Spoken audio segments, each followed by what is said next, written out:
Hello दोस्तों, आपका फिर एक बार स्वागत है मेरे YouTube चैनल विलेज भावे ट्यूटोरियल के ऊपर। और मैं विलेज भावे आपके लिए फिर एक बहुत ही जरूरी टॉपिक लेके आया हूँ। जरूरी मतलब हमको पता है जो हमारा फिजिक्स का पेपर होता है, मैं स्पेशली 12th क्लास के लिए भी बात कर रहा हूँ क्योंकि यहाँ पे मैं 12th का सिलेबस आपको पढ़ा रहा हूँ। तो 12th क्लास का हमारा जो पेपर होता है 70 मार्क का, वो 70 मार्क पूरा थ्योरी के ऊपर डिपेंड नहीं होता, मतलब पूरा थ्योरी ही नहीं आता। उसमें कुछ थ्योरीज और कुछ न्यूमेरिकल्स आते हैं, मतलब 25 से 30 मार्क के आसपास के हमको न्यूमेरिकल्स भी रखते हैं। इसका मतलब ये होता है कि हमको अगर अच्छा स्कोर करना है तो हम पूरा स्कोर बस थ्योरी के ऊपर डिपेंड रह के नहीं कर सकते, उसके साथ साथ हमको न्यूमेरिकल्स करना भी बहुत जरूरी होता है। और जैसे अगर मैं बात करूं न्यूमेरिकल्स की, तो मैक्सिमम बच्चों से आपने कभी मतलब आपके जो सीनियर्स के बड़े बहन भाई वगैरह हो गए या आस पड़ोस के लोग हो गए जो 12th क्लास पास आउट कर चुके हैं, जिन्होंने अच्छे तरीके से फिजिक्स पढ़ा नहीं है। और बहुत लोग ऐसे बोलते हैं कि फिजिक्स हार्ड है, समझ में नहीं आ रहा है, बोरिंग सब्जेक्ट है। तो हार्ड इसीलिए बोलते हैं क्योंकि कुछ बच्चे ऐसे होते हैं कि थ्योरी तो पढ़ लेते हैं लेकिन न्यूमेरिकल्स नहीं कर पाते। लेकिन हमको पता है कि अगर हमको स्कोर अच्छा करना है, स्कोर ज्यादा करना है, तो थ्योरी के साथ साथ न्यूमेरिकल करना भी बहुत जरूरी है। और बहुत से बच्चे जो होते हैं कि न्यूमेरिकल अच्छे तरीके से कर नहीं पाते। तो सर ऐसा क्या रीजन है कि वो न्यूमेरिकल्स अच्छे तरीके से कर नहीं पाते? क्या सच में बहुत हार्ड होते हैं? वो थोड़ा हार्ड तो होते हैं, लेकिन अगर उसको अच्छे तरीके से एक सिस्टमेटिक वे से अगर उसको सॉल्व करने की कोशिश किया जाए, उसको समझा जाए, तो बहुत अच्छे तरीके से वो सॉल्व हो जाता है। बहुत सारे बच्चों को प्रॉब्लम ये जाती है कि न्यूमेरिकल्स अगर कोई क्वेश्चन दिया रहा तो वहां पे कौन सा फॉर्मूला पुट करना है, उसमें वैल्यूज कैसी पुट करनी है, उसको सॉल्व कैसा करना है, वो तरीका ही नहीं पता होता। और बस बच्चे कैसा करते हैं, क्वेश्चन पढ़ लेते हैं, दिमाग के ऊपर इस तरीके से जाता है और साइड में हट जाते हैं और बोलते हैं कि हमसे जमा ही नहीं। तो भाई पहले तू देख तो सही, उसको समझने की कोशिश कर, उसको सॉल्व करने की कोशिश कर, और अगर आंसर नहीं आता तो अब हम बोलेंगे कि जमा नहीं। लेकिन बस सामने वाला उसको बस देख रहा है और बाजू में हट रहा है, तो उससे सॉल्व होने वाला क्या न्यूमेरिकल? पॉसिबल ही नहीं है। तो फिर सर उसके लिए क्या करना पड़ेगा?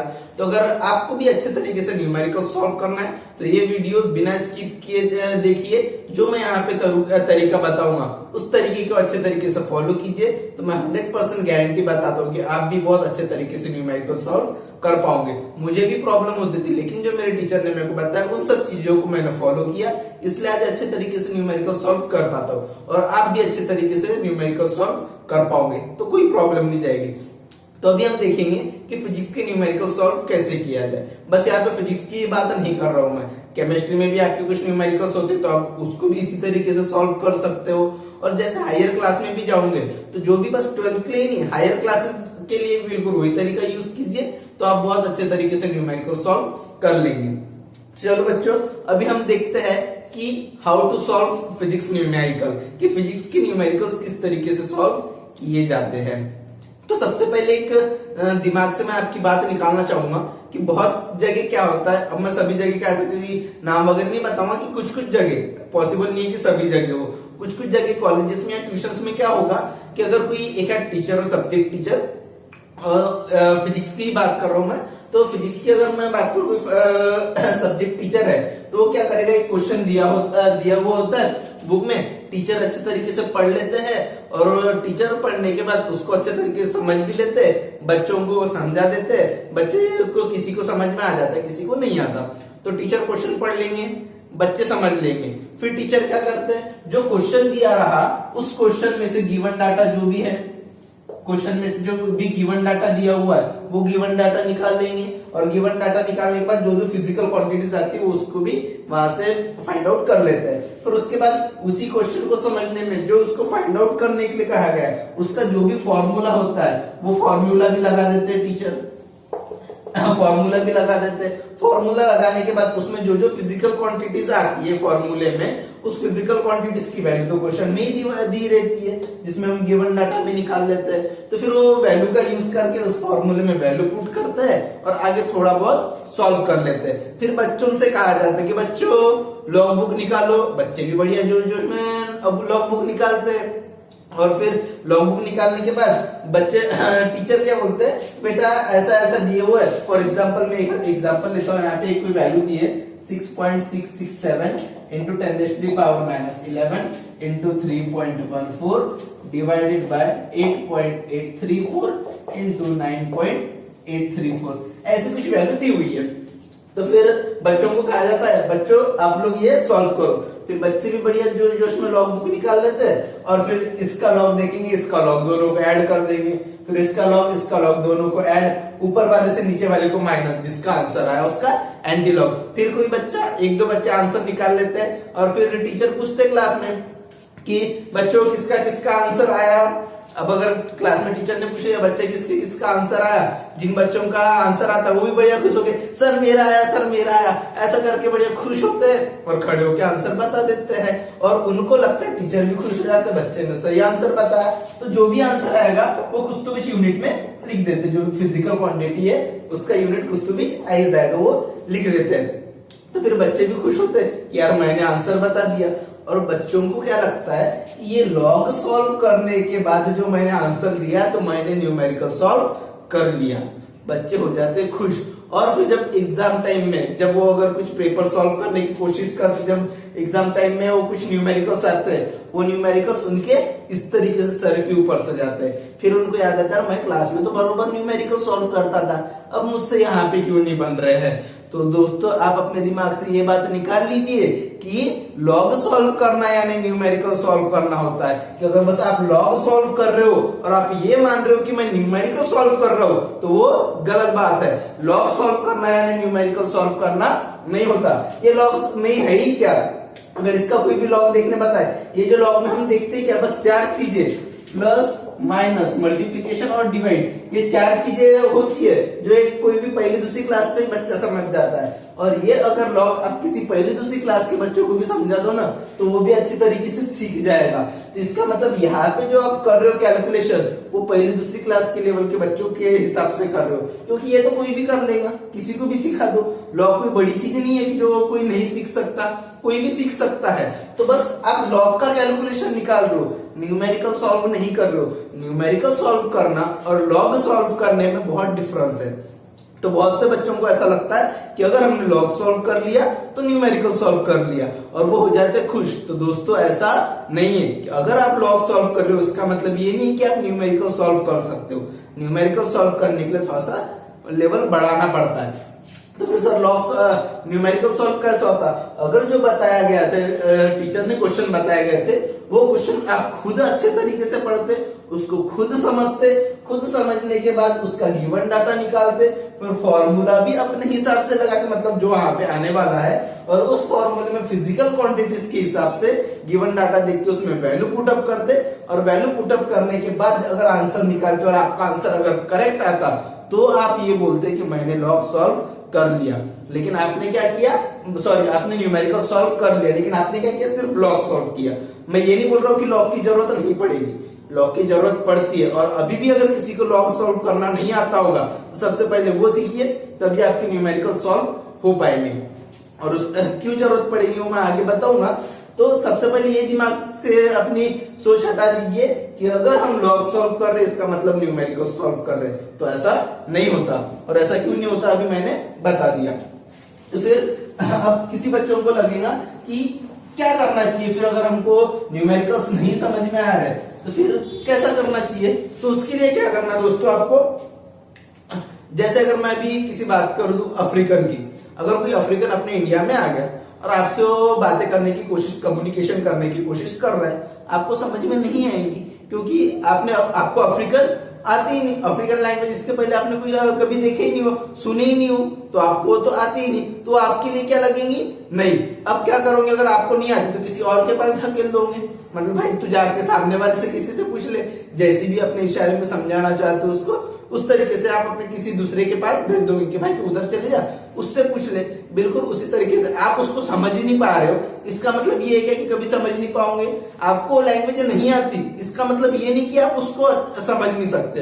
बिल्कुल उसी तरीके से होता है दोस्तों हमारे साथ। जब अगर हम न्यूमेरिकल सॉल्व करते हैं तो हमारे सामने जो क्वेश्चन आता है उसको हम पढ़ते हैं, समझ में नहीं आता, सर के ऊपर से जाते हैं और हम एक तो टीचर के भरोसे पे छोड़ देंगे, किसी दोस्त से मदद लेते, भाई तेरा हो गया क्या, वो टीचर ने होमवर्क दिया था, मेरा नहीं हुआ, दिखा मैं छाप लेता हूँ, वही काम चलते। तो उससे आप न्यूमेरिकल सॉल्व नहीं कर पाओगे। तो क्या होगा, हम समझ नहीं पा रहे, इसका मतलब ये नहीं कि उसको समझ नहीं सकते, तो उसको समझने के लिए थोड़ा सा वक्त देना पड़ेगा। ये एक दिन में नहीं होगा, लेकिन एक दिन जरूर होगा। तो न्यूमेरिकल सॉल्व करना, अगर आप बोलोगे कि नहीं सर ने हमको कुछ तरीका बताया, उस तरीके से हम जाएंगे, उसको सॉल्व करने की कोशिश करेंगे और एक दिन में आ जाएगा, तो ऐसा नहीं है, उसके लिए थोड़ी सी मेहनत करनी पड़ेगी। तो वो क्या क्या करना पड़ेगा, वो सब चीजें मैं इस लेक्चर में बताऊंगा। और आपको अगर अच्छे तरीके से न्यूमेरिकल सॉल्व करना सीखना है तो ये वीडियो जरूर देखिए, आपको बहुत फायदा होगा। तो न्यूमेरिकल सॉल्व करने के लिए क्या क्या करना चाहिए, तो देखते हैं दोस्तों कि हमको न्यूमेरिकल सॉल्व करने के लिए किन किन चीजों की जरूरत पड़ेगी और हमको किस किस तरीके से क्या क्या करना है। मैक्सिमम आपने कभी भी अगर सुनोगे क्लास की टीचर या यूट्यूब पे भी आपको कहीं ना कहीं किसी न किसी से तो ये बात पता चली होगी कि अगर न्यूमेरिकल सॉल्व करना है तो आपको ये जानना जरूरी है कि उस टॉपिक की कंसेप्ट जानना जरूरी है। अब बहुत से बच्चे कंसेप्ट क्लियर करना है यानी उसको किसी दूसरे ही वे में ले जा लेते हैं कि कंसेप्ट क्लियर करना है यानी, कुछ बच्चों के लिए क्या हो जाती है कि कंसेप्ट क्लियर करना है यानी डेफिनेशन क्लियर कर लो, डेफिनेशन याद कर लो और फॉर्मूला याद कर लो।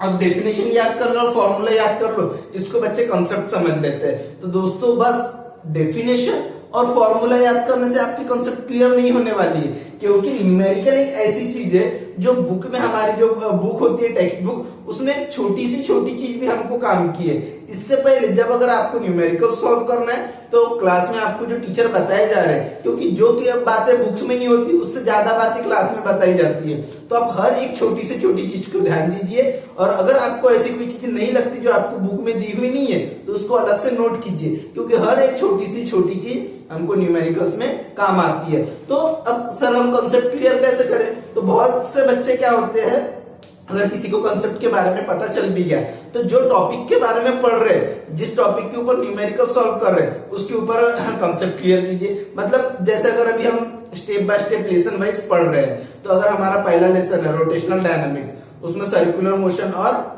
हमारा रोटेशनल मोशन, अगर हमारा सर्कुलर मोशन अभी पढ़ के हुआ है, उसके न्यूमेरिकल सॉल्व करने, तो उसके न्यूमेरिकल सॉल्व करने के लिए क्या करना पड़ेगा कि वो न्यूमेरिकल सॉल्व करने के लिए पहले पूरे हमको जो सर्कुलर मोशन के एक एक टॉपिक अच्छे तरीके से आने चाहिए। अगर हर एक टॉपिक साथ में उसकी डेफिनेशन याद होनी चाहिए, नो डाउट, फॉर्मूला याद होना चाहिए, नो डाउट, लेकिन वहां से ऐसी छोटी सी छोटी बहुत सारी चीजें होती है जो हमको पता होनी चाहिए। और अगर होता है, सबका दिमाग एक जैसा नहीं होता, सबका IQ पॉइंट एक जैसा नहीं होता, किसी को कोई चीज याद रहती, किसी को नहीं रह पाती, तो उसके लिए क्या कीजिए, आप हर अपनी लैंग्वेज में जैसा आपको समझता है वैसा लिख के रखिए। और वो लिख के रखने के बाद अपने पास जो भी आप अलग रफ रजिस्टर बनाते हैं वहां पर हर एक छोटी से छोटी चीज लिख के रखिए और फिर उसको आगे यूज कीजिए। तो आपको शुरुआत में थोड़ा सा लिख के रखना पड़ेगा, एक दो बार धीरे धीरे धीरे धीरे, उसके बाद आदत लग जाएगी तो उस चीज की भी जरूरत नहीं पड़ेगी। तो सबसे पहला हमारा काम क्या है, कंसेप्ट क्लियर करना। कंसेप्ट क्लियर करना मतलब सिर्फ डेफिनेशन नहीं और सिर्फ फॉर्मूले नहीं,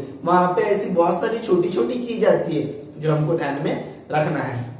तो अभी सबसे पहली बात हो गई हमारी कंसेप्ट। फिर कंसेप्ट के बाद, अब कंसेप्ट जैसे अगर हम क्वेश्चन पढ़ रहे हैं तो उस टाइम हमको कंसेप्ट क्लियर नहीं करना है। जब अगर हम न्यूमेरिकल सॉल्व करने के लिए बैठ रहे हैं तो उस न्यूमेरिकल सॉल्व करने के बैठने के पहले ही हमको क्या करना पड़ेगा, कंसेप्ट क्लियर करना पड़ेगा।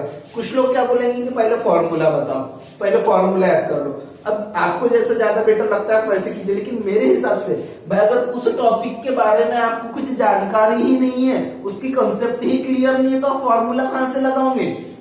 क्योंकि क्या होता है, हमारे जो फिजिक्स में न्यूमेरिकल्स आते हैं वो दो प्रकार के आते हैं। एक या दो मार्क के कोई कैसा आएगा कि एक कोई क्वेश्चन दिया रहेगा, उसमें फॉर्मूला में डायरेक्ट वैल्यू पुट करते हैं। फॉर एग्जाम्पल मैं सर्कुलर मोशन की बात कर रहा हूं, तो सर्कुलर मोशन में क्या होगा, एक रिलेशन है हमारे पास V is to R omega, और V is to R omega ये हमारे पास रिलेशन है। तो V is to R omega relation है, तो वेलोसिटी हमको निकालना है, सर्कल की रेडियस दी हुई है और एंगुलर वेलोसिटी दी है, तो हम डायरेक्ट वैल्यू पुट करके रख देंगे।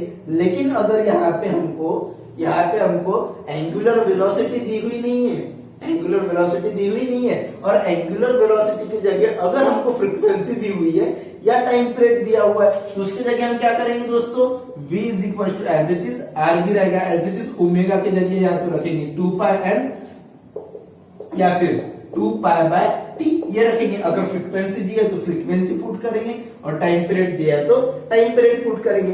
मैं यहाँ पे हाई लेवल के बच्चों के लिए ही बात नहीं कर रहा हूँ, सबके लिए। अब बहुत से बच्चों को शायद ये भी चीजें पता नहीं होगी, तो इससे पहले क्या करना है, अगर आपको कंसेप्ट क्लियर हो जाती है तो कंसेप्ट क्लियर करने के बाद आप फॉर्मूला बना सकते हो। अगर आप डायरेक्ट फॉर्मूले के ऊपर कूदोगे, मैंने एक बहुत छोटा सा एग्जाम्पल बता दिया, इससे कुछ भी नहीं होने वाला है, बहुत ही छोटा सा एग्जाम्पल बता दिया।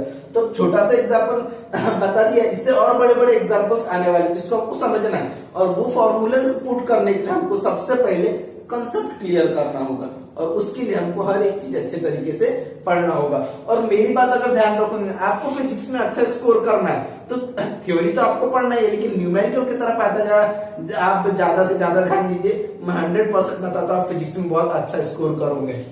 तो न्यूमेरिकल की तरफ हमको थोड़ा सा ज्यादा ध्यान देना है, क्योंकि न्यूमेरिकल एक थ्योरेटिकल टॉपिक जो बुक में दिया है वैसे ही छोड़ देगा आपको, मतलब वैसे ही क्वेश्चन आ सकता है, बस थोड़ा बहुत आगे पीछे कर लेगा। लेकिन न्यूमेरिकल अगर एक क्वेश्चन आपके पास दिया है ना, तो उसी क्वेश्चन के ऊपर वो 10 प्रकार के क्वेश्चन बना सकता है। इसलिए आपको न्यूमेरिकल रट्टा नहीं मारना है, समझना है कि करना क्या है और कैसे करना है। तो अभी सबसे पहली बात होगी कि कंसेप्ट क्लियर करना है। फिर कंसेप्ट क्लियर करने के बाद अगर बात आती है तो हम बात करेंगे फॉर्मूले के ऊपर। फॉर्मूला दूसरा आता है फॉर्मूला। जैसे दोस्तों, अगर आपको कंसेप्ट क्लियर हो जाती है तो कंसेप्ट क्लियर करने के बाद अगर आपकी कंसेप्ट अच्छे तरीके से क्लियर है तो आप क्वेश्चन पढ़ते पढ़ते 100 गारंटीड मैं बता रहा हूं कि आपको क्लियर हो जाएगा कि यहाँ पे कौन सा फॉर्मूला लगने वाला है। क्योंकि अब जैसे अगर सर्कुलर मोशन के बारे में बात कर रहा हूं मैं, सर्कुलर मोशन में अगर बताया कि the relation between linear velocity and angular velocity, हमको लीनियर वेलोसिटी इतनी इतनी दी है, एंगुलर वेलोसिटी इतनी इतनी दी है। अब हमको पता है दोस्तों कि लीनियर वेलोसिटी और एंगुलर वेलोसिटी के बीच का रिलेशन वाला तो एक ही फॉर्मूला है, लीनियर वेलोसिटी और एंगुलर वेलोसिटी के बीच का तो एक ही फॉर्मूला। फिर इसमें 2π/t लगाना है या 2πn लगाना है वो बात का मैटर है, लेकिन क्वेश्चन पढ़ने के बाद अगर लीनियर वेलोसिटी और एंगुलर वेलोसिटी की बात की जाए तो हमको पता है, कॉन्सेप्ट क्लियर होने के बाद हमको पता चल जाएगा कि इन दोनों के बीच का रिलेशन वाला कितना है। हमारे पास तो एक ही फॉर्मूला है, तो जब एक ही फॉर्मूला है तो इसके अलावा दूसरा फॉर्मूला हो ही नहीं सकता, तो हम इसी फॉर्मूले को पहले पुट करेंगे, इसी फॉर्मूले को रखेंगे। तो जैसे अगर कंसेप्ट क्लियर हो जाती है तो फॉर्मूला का आइडिया हमको अच्छे तरीके से आ जाता है कि इसमें कौन सा फॉर्मूला लगेगा, और उसका हम अच्छे तरीके से यूज करते हैं। अब फॉर्मूला याद करने से ही नहीं होता, जब अगर हम उसको अच्छे तरीके से पढ़ रहे हैं तो फॉर्मूले के साथ साथ उसमें आने वाली जो फिजिकल क्वांटिटीज है, उस फिजिकल क्वांटिटीज का फिजिकल मीनिंग भी पता होना। जैसे अभी मैंने, जैसे अगर सेंट्रीफ्यूगल फोर्स की बात करूं, F(CP) सेंट्रीफ्यूगल फोर्स mv²/r। अब mv²/r ये तो F(CP) आ रहा है दोस्तों, सेंट्रीपेटल फोर्स, m यानी mass of the object, velocity of the object और रेडियस ऑफ द सर्कल। तो जैसे ये फिजिकल क्वांटिटीज और इनका कुछ फिजिकल मीनिंग भी है, तो मीनिंग भी पता होना, फिजिकल मीनिंग उनका क्या होता है। क्योंकि अगर फिजिकल क्वांटिटी में किसी की वेलोसिटी दी हुई है हमको 30 मीटर पर सेकेंड, तो हमको पता होना कि वो वैल्यू किसकी है, v की है। अगर सर्कल की रेडियस है तो हमको पता होना रेडियस यानी r है। किसी ऑब्जेक्ट का मास लिया है अगर किलोग्राम में, तो उससे हमको पता होना कि वो बॉडी का मास m है। तो फॉर्मूला याद रखने से ही नहीं होगा, फॉर्मूला के साथ साथ आपको वहां पे कॉन्सेप्ट भी क्लियर करना होगा, मतलब उनका फिजिकल मीनिंग क्या है वो भी आपको देखना होगा, ठीक है। अब फॉर्मूले के बाद अगर फॉर्मूला आ गया तो उसके साथ साथ हम एक काम और कर सकते हैं, कंसेप्ट हो गई। मैं फॉर्मूले को तीसरे नंबर पर रखूंगा, अब यहाँ पे लिख देता हूं मैं, यहाँ पे रख देंगे हम फॉर्मूले को, या अगर फॉर्मूले को आप दूसरे नंबर पे भी रखो तो उतनी कोई बड़ी बात नहीं है, यहीं पे रख देते कोई तकलीफ नहीं है। फॉर्मूला दूसरे नंबर पे मैं बताऊंगा डायग्राम। अब बोलोगे सर यहाँ पे डायग्राम कहां से आ गई? दोस्तों मैं एक पर्सनल एक्सपीरियंस बता रहा हूं, अपना पर्सनल एक्सपीरियंस। एक क्लास में लगभग 100 बच्चे थे और वहां पे मैंने बच्चों से एक क्वेश्चन पूछा था, एक न्यूमेरिकल था। तो वो क्वेश्चन पूछने के बाद वहां से लगभग 40-50 बच्चों ने आंसर दिए उस क्वेश्चन को। थ्योरेटिकल में मैंने थ्योरी में क्वेश्चन लिखा था और वहां पे 100 बच्चों में से 40-50 बच्चों ने आंसर दिए, और उसी क्वेश्चन को मैंने डायग्राम बना के बताया, उसी क्वेश्चन को मैंने डायग्राम बना के बताया, तो डायग्राम बनाने के बाद और बच्चों को अच्छे तरीके से क्वेश्चन आया, क्योंकि जब अगर हम डायग्राम बनाते तो हमारे चेहरे के सामने एक इमेज बन जाती है कि नहीं क्या हो रहा है, ऐसा लगता है हम लाइव है उसके सामने, हमारे सामने वो लाइव है कि क्या क्या हो रहा है, हम वहां पे सब देखते थे। और अगर हमारे सामने जो चीजें हो रही है वो बहुत अच्छे तरीके से क्लियर होती है, हमारे सामने जो चीजें हो रही है बहुत अच्छे तरीके से क्लियर होती है, उसको हम समझ अच्छे तरीके से पाते हैं। इसीलिए जब भी अगर आप कोई भी न्यूमेरिकल सॉल्व करते हो तो क्वेश्चन के साथ साथ क्वेश्चन को एक डायग्राम में कन्वर्ट कर दीजिए, जो क्वेश्चन दिया है हमारा उसको एक डायग्राम में कन्वर्ट कर दीजिए। अब डायग्राम में कन्वर्ट कैसे करेंगे, जैसे अगर हमको एंगल ऑफ बैंकिंग के बारे में बताया गया कि अगर कोई एक व्हीकल है जो हॉरिजॉन्टल रोड सरफेस पे टर्न ले रहा है और हॉरिजॉन्टल रोड सरफेस पे टर्न लेने के बाद उसकी मैक्सिमम वेलोसिटी कुछ तो भी दी है। अब मैक्सिमम वेलोसिटी हमने मान लिया 40 मीटर पर सेकेंड, ठीक है, 40 मीटर पर सेकेंड ये उसकी मैक्सिमम वेलोसिटी है। जब अगर ये इस तरीके से यहाँ पे आ जाएगा, अब रोड को एक साइड से बैंक भी किया गया, अब रोड को एक साइड से बैंक किया गया तो उसका एंगल कितना बना, हमने मान लिया उसका एंगल बना कुछ तो भी 25 डिग्री, एंगल बना कुछ तो भी 25 डिग्री।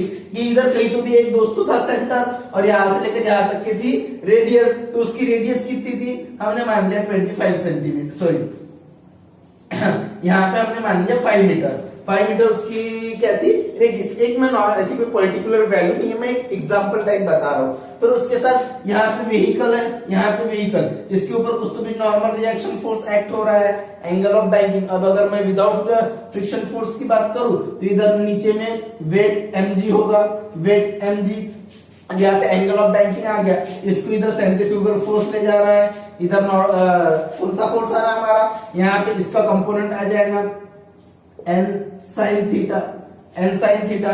फिर इसकी वेलोसिटी कितनी है, वेलोसिटी हमको पता चल गई, एंगल ऑफ बैंकिंग पता चल गई थीटा, इसके ऊपर एक्सेलरेशन ड्यू टू ग्रेविटी 9.8। तो इस तरीके के जो क्वेश्चन है यहाँ पे जो जी की वैल्यू आ जाएगी 9.8 मीटर पर सेकेंड। तो ये जो हमारे पास थ्योरेटिकल क्वेश्चन था वो एक थ्योरेटिकल क्वेश्चन पूरा डायग्राम में कन्वर्ट हो जाता है और हमारे सामने एक बहुत अच्छे तरीके से एक इमेज क्रिएट हो जाती है। और अगर हमारे सामने एक इमेज क्रिएट हुई तो ऑब्वियसली हम क्वेश्चन से ज्यादा इमेज को अच्छे तरीके से समझ सकते हैं। क्वेश्चन अगर हमारे सामने है और एक डायग्राम हमारे सामने है तो हम डायग्राम को बहुत अच्छे तरीके से समझ सकते हैं क्वेश्चन से ज्यादा। इसीलिए दोस्तों अगर आपके पास क्वेश्चन है तो पहले काम ये करिए, कॉन्सेप्ट आपकी क्लियर है तो सबसे पहला काम न्यूमेरिकल सॉल्व करते समय आपका ये होना चाहिए कि क्वेश्चन को पढ़ते करते आपको आइडिया तो आ जाता है फॉर्मूला कौन सा बनना है, ये आपको पता चल जाता है। तो जैसे अगर हमारे पास कॉन्सेप्ट क्लियर है, सॉल्व करने की कोशिश कर रहे हैं तो इस क्वेश्चन को, ये जो हमारे पास क्वेश्चन होता है इस क्वेश्चन को आप काय में कन्वर्ट करोगे दोस्तों, डायग्राम में। और डायग्राम में कन्वर्ट हो गया तो आपका एग्जाम्पल जो होगा और ज्यादा अच्छे तरीके से आपको क्लियर हो जाएगा। इतनी बात क्लियर है दोस्तों, ऑब्वियसली समझ में आ रहा होगा सभी को। फिर अब इसके बाद अगर हम बात करें कि अभी हमको पता चल गया, फिर फॉर्मूला भी आ गया, फॉर्मूले में क्या लिखना है वो भी सब समझ गया। फिर क्या होता है, मैं इसको लिखने का तरीका बता रहा हूँ कि हमको एक्चुअली करना क्या है। लिखने का तरीका, सबसे पहले जो हमारे पास क्वेश्चन आया है उस क्वेश्चन में जो भी फिजिकल क्वांटिटीज गिवन है उसको हमको सिंबॉलिक फॉर्म में कन्वर्ट कर देना है। मतलब पहले क्वेश्चन में तो लिखा होगा, जैसे वेलोसिटी दी है, वेलोसिटी इस तरीके से लिखी होगी, कुछ तो बीच वेलोसिटी किसी की दी होगी।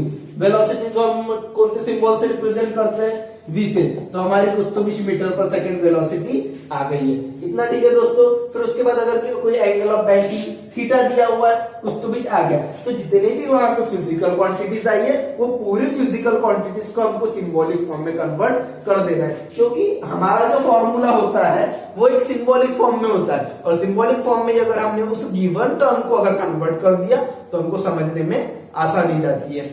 फिर इसके बाद इसको हम क्या लिखेंगे दोस्तों, गिवन, ये हमारा जीवन दाता होता है क्योंकि काम आता है, ठीक है। फिर उसके बाद टू फाइंड, ये लिखने का तरीका है दोस्तों कि हमको न्यूमेरिकल सॉल्व कैसे करना है, लिखना कैसे है। तो गिवन के बाद आगे टू फाइंड। अब क्वेश्चन में गिवन के साथ साथ हमको वो चीजें भी दी हुई होती है कि जो हमको सॉल्व करना है, मतलब हमको उसमें से फाइंड क्या करना है, जो वैल्यू फाइंड करने रहती है वो वैल्यू हम लिखेंगे। और उसके नीचे आ जाएगा दोस्तों फॉर्मूला, कि हमको कौन सा फॉर्मूला उसमें लगाना है। और फॉर्मूला लगाने के बाद एक एक स्टेप हम आगे बढ़ते जाएंगे, उसकी वैल्यू पुट करते जाएंगे और आगे सॉल्व करेंगे। इतना सब करने के बाद भी बोर्ड एग्जाम में किसी किसी के मार्क्स कट जाते हैं कुछ स्टेप पे। तो क्या होता है दोस्तों, जब भी अगर हमारा आखिरी आंसर आ गया, जैसे अगर अभी हमारा आ गया फोर्स अगर आ गया, फोर्स की यूनिट क्या होती है दोस्तों, न्यूटन, कुछ तो बीच आ गया, तो बहुत से बच्चे आंसर तो लिख लेते हैं लेकिन ये यूनिट लिखना भूल जाते हैं। तो सामने वाले को पता तो होता है कि फोर्स का यूनिट न्यूटन है, लेकिन वो हमसे एक्सपेक्टेशन रखता है कि इसने हमको पूरी तरीके से क्लियर करना चाहिए। तो आपको ये भी ध्यान रखना है दोस्तों कि जब भी अगर हम आखिरी में जब हम आंसर लिखते हैं तो उस आंसर के साथ साथ यूनिट लिखना बहुत जरूरी है। और आपको ये ध्यान देना है कि और एक बात ध्यान की, यूनिट कन्वर्सेशन क्या होता है दोस्तों, अगर जैसे हमारे पास सेंट्रीपेटल फोर्स का फॉर्मूला है, सेंट्रीपेटल फोर्स का फॉर्मूला होता है दोस्तों mv² bye r, mv² bye r। अब मास जो दिया है वो हमारा किलोग्राम में, रेडियस दिया है वो दिया है हमारा मीटर में। अब अगर वेलोसिटी अगर आपको सेंटीमीटर पर सेकंड में दिया हुआ है तो दोस्तों ऐसा नहीं चलेगा, क्योंकि आपने पिछले प्रीवियस क्लास में 11th क्लास में system of units and measurement में जरूर पढ़ा होगा, जिसमें हमने अलग अलग प्रकार के भिन्न भिन्न प्रकार के सिस्टम ऑफ यूनिट्स देखे हैं। जैसे जिसमें एक था MKS मीटर किलोग्राम सेकंड, फिर एक था CGS सेंटीमीटर किलोग्राम सेकंड, और एक था SI यानी वही MKS, एक ही बात है, दूसरा कुछ नहीं है।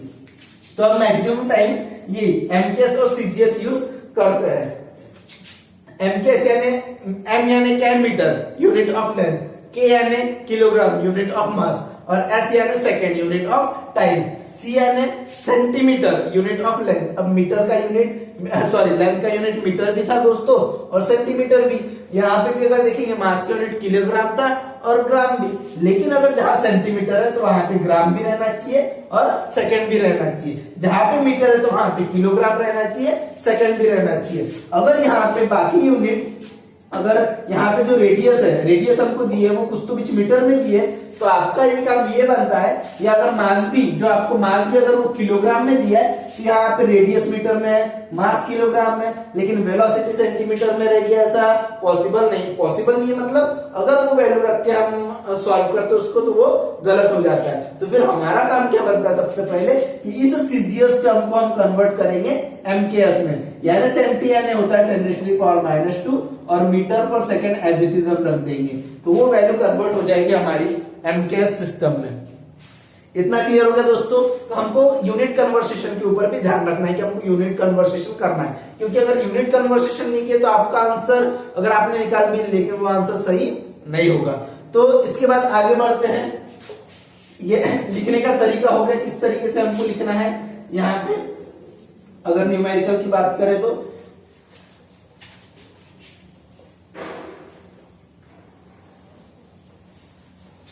अब जैसे अगर इसकी बात करें, अभी हमारा हो गया कॉन्सेप्ट, डायग्राम और फॉर्मूला। अब बहुत से बच्चे, अगर मैं टेक्स्ट बुक की भी बात करूं, जो हमारे स्टेट बोर्ड की टेक्स्ट बुक होती है, वहां पे भी न्यूमेरिकल्स थोड़े से ऊपर के लेवल के होते हैं। ऊपर के लेवल के मतलब एकदम ज्यादा इजी नहीं होते, शुरुआत में जो इजी होते बच्चे लोगों को कर नहीं पाते। तो सबसे पहले आपका क्या काम बनता है, जैसी ये सब चीजें हो गई। अब न्यूमेरिकल सॉल्व करने से पहले हमको क्या करना है, सबसे पहले आपको उस तरीके के एग्जाम्पल पकड़ना है, मोस्ट इजी एग्जाम्पल। आपको जो सबसे ज्यादा इजी एग्जाम्पल है उन एग्जाम्पल्स को पकड़ना है। अगर आपको टेक्स्ट बुक में नहीं मिल रहे कोई बात नहीं, मार्केट में ऐसे बहुत सारी पब्लिकेशंस अवेलेबल होती है जहां पे न्यूमेरिकल्स पहले थोड़े थोड़े इजी दिए होते हैं। तो आप न्यूमेरिकल्स अगर एकदम ज्यादा हार्ड एग्जाम्पल पे जंप करोगे तो दोस्तों वो बनने वाले नहीं है। इसलिए आपको क्या करना है, सबसे पहले जितने ज्यादा एग्जाम्पल है, और इससे भी पहले आप सॉल्व एग्जाम्पल देखिए, और सॉल्व एग्जाम्पल में भी सबसे पहले इजी एग्जाम्पल देखिए, क्योंकि सॉल्व एग्जाम्पल में क्या होता है कि जो क्वेश्चन है वहां पे गिवन भी अपने हिसाब से दिया रहेगा, अपने खुद ही निकला हुआ रहता है, फॉर्मूला भी, और वैल्यू पुटअप करने के बाद आंसर भी निकला हुआ होता है। तो दोस्तों आपको एक बात ध्यान रखना है कि जब अगर आप न्यूमेरिकल सॉल्व करने के लिए बैठ रहे हो, सबसे पहले आपको इजी एग्जांपल सॉल्व करना है। इजी एग्जांपल नहीं बन रहा है, फिर से आप कहां पे जाओगे दोस्तों, कंसेप्ट के ऊपर। अगर आपसे इजी एग्जांपल नहीं बन रहा है तो इजी एग्जांपल करने से पहले भी फिर कहां जाओगे आप, कंसेप्ट के ऊपर। आपको इजी एग्जांपल मिल रहा है, बहुत अच्छी बात है। फिर उसके बाद बहुत ही ज्यादा इजी एग्जांपल से फिर आपको आना है इजी एग्जांपल्स के ऊपर। अगर आप इजी एग्जांपल्स कर पा रहे हो अच्छी बात है, नहीं कर पा रहे हो फिर से कहा जाना है आपको दोस्तों कंसेप्ट के ऊपर। फिर से कंसेप्ट के ऊपर जितना ज्यादा आप कंसेप्ट क्लियर करोगे उतनी अच्छी बात है। हर एक छोटी से छोटी चीज, हर एक लाइन आपको अच्छे तरीके से क्लियर करना है, क्योंकि न्यूमेरिकल्स में पूछना हमको सिलेबस के अंदर सही है, लेकिन हर एक छोटी से छोटी चीज पूछी जाती है जो जिसके ऊपर हम ध्यान नहीं देते, और वो हमको ध्यान देना है।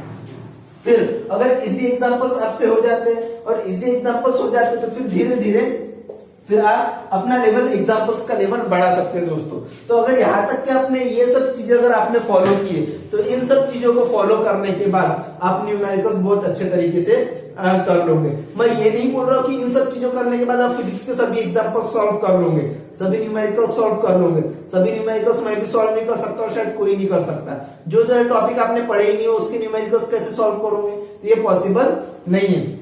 लेकिन अगर मैं सिर्फ 12th क्लास की बात करूं, 12th 11th क्लास की बात करूं, तो आप अगर इन सब स्टेप्स को अगर अच्छे तरीके से ध्यान रखें और वही तरीका अगर आपने अप्लाई किए तो आप बहुत अच्छे तरीके से न्यूमेरिकल सॉल्व कर सकते हो। तो अभी आज हम अपना लेक्चर यहीं पे खत्म करते हैं। शायद अगर इन सब चीजों को आपने अच्छे तरीके से सुना और उन सब चीजों को अगर आप ध्यान रखोगे तो मैं यकीन करता हूँ कि आपको ये बहुत फायदेमंद होगा और आप अच्छे तरीके से न्यूमेरिकल सॉल्व कर सकते हो। और कुछ इंपॉर्टेंट चीजें, सबसे पहले कॉन्सेप्ट नहीं भूलना है, आपको वो अच्छे तरीके से क्लियर करना है। फिर क्वेश्चन पढ़ते समय उस क्वेश्चन को आपको काय में कन्वर्ट करना है, डायग्राम में। अगर डायग्राम में आप कन्वर्ट कर लेते हो हमारे सामने एक बहुत अच्छी इमेज क्रिएट हो जाती है और उसको हम थ्योरेटिकल क्वेश्चन से और अच्छे तरीके से ज्यादा समझ सकते हैं। और उसके बाद फॉर्मूले में भी दोस्तों आपको वो देखना है, फॉर्मूला तो पता है लेकिन वहां पे आने वाली जो फिजिकल क्वांटिटीज है उन फिजिकल क्वांटिटीज का फिजिकल मीनिंग, उनका नेम है, वो भी हमको पता होना। और फिर उसके साथ साथ हमको बहुत सारे फिजिकल क्वांटिटीज के यूनिट्स याद नहीं होते, तो आपको दोस्तों हमको मतलब बहुत सारे बच्चों को, तो आपको दोस्तों ये भी ध्यान रखना है कि उन फिजिकल क्वांटिटीज का आपको अच्छे तरीके से फॉर्मूले और यूनिट्स भी याद होना। ठीक है दोस्तों, तो शायद आपको ये सब समझ में आ गया होगा। आज हम अपना लेक्चर यहीं पे खत्म करते हैं और आने वाले लेक्चर आप अच्छे तरीके से अटेम्प्ट कीजिए, आपको लॉकडाउन का पूरा फायदा मिलेगा। ठीक है दोस्तों, थैंक यू।